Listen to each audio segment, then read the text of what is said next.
नारनौल थाना के अंदर मौजूद है और हमारे साथ सुमन हुड्डा है। सुमन जी, सबसे पहले तो स्वागत है। नमस्कार सर। क्या कहेंगे जो ये कल का प्रकरण हुआ है, इस प्रकरण में आपको सच्चाई कितनी दिखाई देती है? क्योंकि जो हांसी की एसपी है उसका तो कुछ और ही कहना। देखिए, प्रशासन ने हमेशा ही गलत बयानबाजी की है। सच्चाई है इस प्रकरण में और पूरी सच्चाई है। बिना सच्चाई के हम भी किसी बात को आगे नहीं रखते, क्योंकि पंचायत में रखी हुई बात की एक वैल्यू होती है और पंचायती को बोलने वाले को आगे जवाबदारी भी होती है, इसलिए कभी वो गलत नहीं बोलता। तो हमारे जो बड़े बुजुर्गों ने जो चीज़ें यहाँ पे आज बताई हैं कि भाई को चोट लगी है और मंत्री के साथ जो उसके पीएसओ थे उन्होंने उसको बंदूक की बट मारी है। उसके बाद मैं पूरा दिन कल हॉस्पिटल में थी, रात के 12-1 बजे तक। 12 बजे तो ऑपरेशन ही खत्म हुआ है, 1 बजे तक हम वहाँ पे थे। तो जो भाई की हालत है कुलदीप की, वो बहुत क्रिटिकल है। उसके शरीर में कल कोई मूवमेंट नहीं थी। डॉक्टर ने बोला था कि ब्लीडिंग एक बार हो चुकी है, तो ब्लीडिंग बिना चोट के कैसे हो जाएगी, आप ये बताइए। बहाने बनाए जा रहे हैं प्रशासन द्वारा, नस फूली हुई है, ये हो गया वो हो गया। फूली हुई है तो फिर उसमें आप बताइएगा कि ब्लीडिंग कैसे हुई। खटखट टोल पर एक युवा महापंचायत हुई थी, उसमें जो निर्णय लिए गए थे उस पर किसी प्रकार का अभी तक असर दिखाई नहीं दिया, क्या कहेंगे? देखिए, मैं उस पंचायत में शामिल नहीं थी, तो उसके बारे में मैं आपको ज़्यादा डिटेल नहीं बता पाऊँगी। वहाँ पर कहना था कि इन सभी मांगों को संयुक्त किसान मोर्चे में रखा जाएगा। संयुक्त किसान मोर्चे की मीटिंग भी होती है, वहाँ पर तो इस चीज़ का जिक्र होता होगा। संयुक्त किसान मोर्चा की मीटिंग है 9 तारीख को, आने वाली 9 तारीख को। तो वो सब जो डिसीजन वहाँ हुए हैं वो 9 तारीख को उस मीटिंग में रखे जाएंगे। और कल हरियाणा के भी सभी संगठनों की मीटिंग रोहतक रोहतक है, मकड़ोली टोल के पास चौधरी फार्म हाउस, वहाँ पे भी है। पहले वहाँ डिसीजन लिए जाएंगे, वहाँ हरियाणा का फैसला जो होगा उस फैसले को 9 तारीख को एसकेएम की मीटिंग में रखा जाएगा और फिर आगे के जो डिसीजन होंगे उससे आपको अवगत करवा दिया जाएगा। लोगों का कहना अब ये है कि ये आंदोलन अब राजनीतिक रूप ले चुका है, आपका क्या मानना है? हमें तो शुरू से ही कुछ ना कुछ गलत बयानबाजी करते जा रहे हैं, कभी आंदोलनजीवी, कभी जो है आतंकवादी, अब कह रहे हैं कि ये राजनीति कर रहे हैं। तो राजनीति क्या राजनेताओं के हिस्से में बची है? हमारे किसान भाई क्या लाठियां खाने और गोलियां खाने के लिए बचे हैं? अगर करेंगे तो राजनीति ये करें, आगे आए, हमें क्या दिक्कत है। पर जायज़ बात तो हम बोलेंगे। अगर जायज़ बात में वो तो सरेआम राजनीति कर रहे हैं और हम अपने हकों के लिए खड़े हैं, तो वो भी उनको राजनीति नजर आती है। अगर उनको ये राजनीति नजर आती है तो राजनीति सही, हम अपने भाइयों के हकों के लिए अड़ के खड़े होंगे और अगर हमें शहीदियाँ देनी पड़ी हम उससे भी पीछे नहीं हटेंगे। किसान नेताओं से जब भी बातचीत करते हैं वो जिक्र करते हैं 2022 या 2024 का, तो किसान क्या बड़ा करने वाले हैं 2024 और 22 में?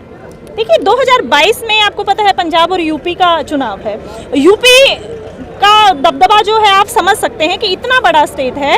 अगर वहाँ पे एक अभियान चला के और वहाँ से बीजेपी सरकार को हराया जाता है तो ये सरकार बैकफुट पे आ जाएगी। तो किस प्रकार से हराएगी? क्या वहाँ पर संयुक्त किसान मोर्चा अपने उम्मीदवार उतारेगा या फिर वहीं भी किसी प्रकार की पार्टी की तरफ इशारा किया जाएगा या किसी पार्टी के साथ लगा जाएगा? देखिए, जैसे आपने देखा था कि बंगाल में पार्टी जो किसान नेता थे उन्होंने जाके प्रचार किया था, तो फिलहाल कैंडिडेट उतारने की तो कोई बात नहीं हुई है। पर हाँ, ये मजबूती के साथ कहा गया है कि हम वहाँ पे पंचायतें करेंगे, चाहे हमें डोर टू डोर जाना पड़े। हम लोगों को समझाएंगे कि आप बीजेपी जेजेपी की खिलाफत करें, उनको वोट ना दें। अगर वहाँ से बीजेपी जेजेपी का जनाधार कमजोर होता है और वहाँ पे सरकार बैकफुट पे आती है तो फिर इस आंदोलन को जीतने में टाइम नहीं लगेगा। बहुत सारे लोगों के कमेंट्स ये भी आते हैं कि जितने लोग भी आंदोलन में जुटे हुए हैं वो जो अब पंचायत चुनाव आने हैं, जिला परिषद के जो चुनाव आने हैं, उनमें अपना वर्चस्व बढ़ाने के लिए, अपनी दावेदारी जताने के लिए इस आंदोलन में जुड़े हुए हैं।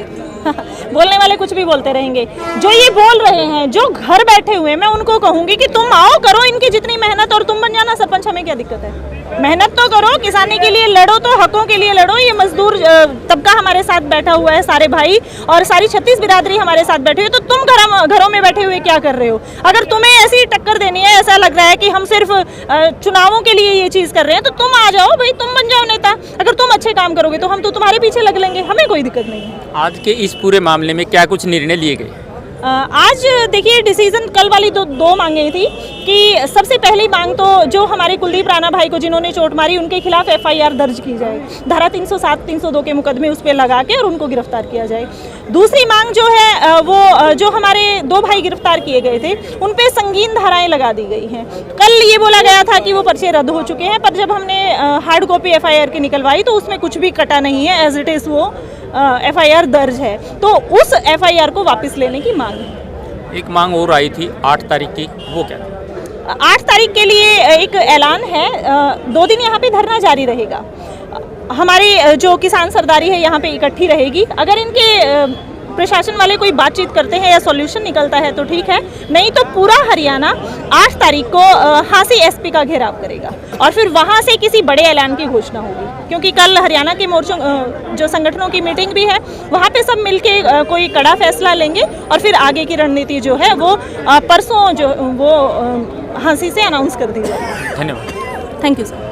दर्शकों, आपने देखा सुमन हुड्डा हमारे साथ मौजूद थी, नारनौल थाना के अंदर हम मौजूद थे। आप लोग हमारे साथ जुड़े, इसके लिए आपका बहुत बहुत धन्यवाद। कैमरे के पीछे अपने सहयोगी सतवीर चहल के साथ नरेश कुमार, नारनौल।